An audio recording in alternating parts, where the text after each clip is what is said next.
Apple said Thursday that its revenue slipped 1% to $81.8 billion for its quarter ending July 1st, marking the third consecutive year-over-year drop in quarterly revenue for the world's most valuable company.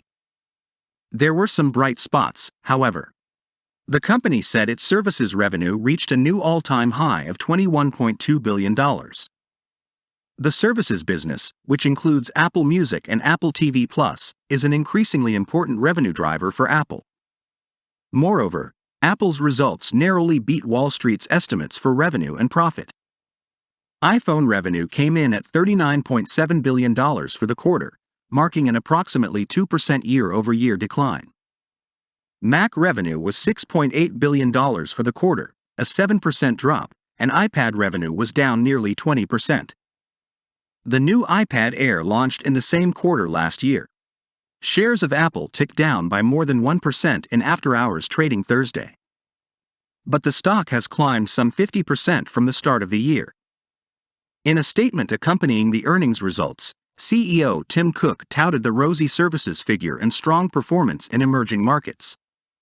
"We are happy to report that we had an all-time revenue record in services during the June quarter, driven by over 1 billion paid subscriptions, and we saw continued strength in emerging markets thanks to robust sales of iPhone," Cook said. On a call with analysts Thursday, Cook added, "We continue to face an uneven macroeconomic environment, including nearly 4 percentage points of foreign exchange headwinds. Looking ahead, we'll continue to manage for the long term, always pushing the limits of what's possible and always putting the customer at the center of everything we do," Cook said. Apple's June quarter is typically the slowest of the year for the tech giant, which usually unveils new iPhone models in September. Customers often hold out on upgrading until the new models are released. The quarter also ends before back-to-school shopping and the lucrative December holidays. The latest earnings report also comes as PC and smartphone sales slump, after an initial surge seen in the early days of the pandemic. Global PC shipments fell 16.6% last quarter, according to preliminary data from Gartner released last month. Worldwide smartphone shipments, meanwhile, dropped 7.8% last quarter compared to the same period the previous year, according to separate preliminary data from market research firm IDC last week.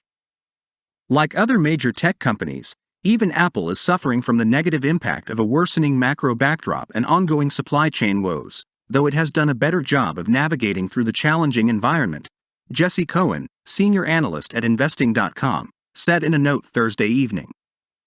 Investors appear to be reacting to the slight miss in iPhone sales, but I wouldn't read too much into it as many consumers are holding out until the next iPhone release.